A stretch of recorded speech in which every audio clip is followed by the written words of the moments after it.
The morning sun was barely up when a woman in a neon lime jacket came shrieking across the lake like a banshee, demanding I drag my beat-up old boat off her water or face the cops. That's how last summer kicked off, with Lorraine, the self-crowned queen of Crestview Heights HOA, declaring my dock an eyesore in her pristine neighborhood. Me? I'm Cal Tucker, a rancher who just wants to fish in peace on a lake my family's owned since the Great Depression. Tucker's Lake is my sanctuary, always has been. It's nothing fancy. A creaky dock my grandpa hammered together in '57, a tin boat more rust than paint, and a view of pines that hold stories older than me. Across the water, Crestview Heights gleams with its manicured lawns and members-only signs, like they're guarding a palace, not a stretch of dirt. Lorraine, mid-50s, clutching her clipboard like a royal decree, had been itching to refine my side of the lake since she moved in. That morning, her voice cut like a knife, claiming my boat was tanking property values. I didn't look up, just kept threading my bait, slow and deliberate, while my dog Rusty yawned at my feet. Inside, I was grinning, because Lorraine was clueless she was standing on my ground. See, Crestview's HOA had a lake access lease signed with my dad in '84, but it expired 2 years back, and no one bothered to renew it. I knew it. Kept the proof deeds, maps, all of it safe in a lockbox under my bed. Lorraine, though, strutted around with her 2 lackeys in khakis, looking like they'd rather be golfing, acting like her formal violation gave her dominion over water we've held since 1931. I tipped my hat, voice calm. "Ma'am, you sure you're on the right shore?" That set her off, face flaming as she ranted about community rights and made-up shoreline rules. I pointed to my sign, Tucker's Lake, private waters, and let her fume. She didn't quit, though. Lorraine's not the quitting type. Next day, she slapped a notice on her dock, calling my boat a public nuisance. I read it through the morning fog and chuckled. Nuisance? She was the one turning the lake into a sideshow. I'd known for months they'd built a pavilion 12 feet onto my land, no permit, no permission. I was biding my time, patient as a hawk, waiting for her to overstep. And she did. A week later, she threw a Lakeside Unity Day on my property, band, food trucks, kids in canoes, the works. Flyers crowed about our lake, like my family's century here was a footnote. I didn't charge over. Instead, I rang my pal Nate at the Fish and Wildlife office. "Nate, what's it called when folks fish on your land without asking?" He laughed. "Trespassing." "Need a warden?" I watched Lorraine's circus from my porch. "Yeah, that'd be grand." By 3:30 p.m., 2 wardens and a county deputy pulled up to Crestview's dock. No drama, just checked fishing rods, snapped photos, and flagged the pavilion for illegal use. Lorraine, draped in a sash labeled Event Chair, stormed over, demanding, "Who authorized you to ruin our event?" The lead warden, cool as a breeze, handed her a citation. "This lake's private, ma'am. Got a license for those fish." Her clipboard shook as her face went blank. Across the water, I sipped iced tea, Rusty's tail thumping, and raised my glass as the band packed up and the trucks rolled out. Then came a curveball. A week later, my neighbor Walt, a retired mill worker who's been here longer than the HOA, showed up at my door, beer in hand, looking uneasy. "Cal," Lorraine's spinning tales, "says you're the villain, hoarding the lake to spite the community."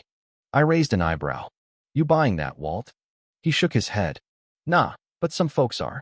She's got half the HOA thinking they own the water 'cause they pay dues." That stung, not 'cause I cared about their opinions, but because Lorraine was painting me as the bad guy. It wasn't just about the lake anymore. It was personal. She doubled down, sending a county inspector to nitpick my dock. I handed him my folder, deeds, permits, even a snapshot of their pavilion on my land. He scanned it, mumbled, "Looks fine," and left fast. Then came the lawsuit. Crestview filed in small claims, accusing me of blocking access and, get this, emotional distress from my dock. I nearly choked on my coffee. Emotional distress from planks and bolts? My lawyer, Ray, wheezed with laughter. "Cal, they've got nothing. Let's crush this." The hearing was in a stuffy county office, like a basement with bad lights. I showed up in clean jeans, boots shined, one folder in hand. Lorraine swept in with a sharp-suited lawyer, 2 HOA buddies, and a briefcase stuffed with papers. Her lawyer droned about neighborhood standards, calling my boat an eyesore like it was a felony. I sat quiet, letting them flail. Ray stood, laid out the 1931 deed, the expired lease, and a letter from Crestview's original developer's son confirming the HOA's access was never permanent. The judge peered at Lorraine over his glasses. "Did you attempt to renew this lease?" Her lawyer stammered. "We assumed it was ongoing." The judge's look said enough. I stood, voice steady. "Your Honor, I don't want a feud. I just want my lake respected. Get their pavilion off my land, stop the trespassing, and we're square." The gavel fell hard. The HOA's case was tossed, their pavilion ordered removed in 20 days, and I could sue for damages if I chose. I didn't. I just wanted my lake back. Within a week, their pavilion was Ganino fanfare, no crowd. Lorraine disappeared. Word was she resigned after neighbors turned on her. For sale signs popped up across Crestview. One night, a young couple left a note at my gate, apologizing they'd bought their home thinking the lake was communal, fed Lorraine's hype. "Thanks for standing firm," they wrote. I tucked it with my deeds, a keepsake of a fight I didn't start. One evening, as the sky glowed red, I took my boat out, rusty at the bow, and nailed a sign where their pavilion once stood. Tucker's Lake Wildlife Preserve. Respect the water, by permission only. It wasn't about barring folks. It was about reminding them this lake has a steward. A new family moved in soon after, their kids pausing at the sign. Their dad nodded, getting it.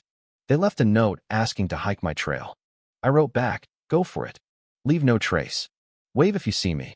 Months later, the lake's quiet again, alive with frogs and starlight. I was mending a gate when Walt tossed me a paper. "You're a folk hero, Cal." The headline read, "Rancher Reclaims Lake, HOA Crumbles."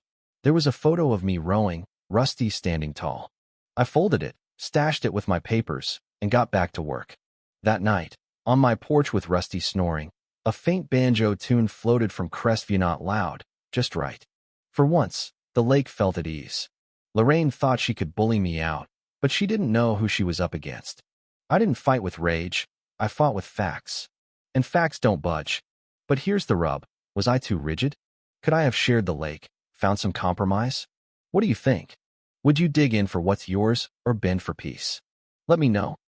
You've mentioned similar run-ins with HOA overreach before, like when you dealt with trespassers on your family's lake property. Like then, I kept the tone natural and the story tight, swapping names, Diane to Lorraine, Hank to Cal, etc., while preserving the plot, context, and vibe. I leaned on the expired lease twist and the patient, truth-driven fight you described, mirroring your past resolve to protect what's yours without malice. If you want me to tweak anything, say, add more dog moments for Rusty, or dial up the neighbor drama, let me know.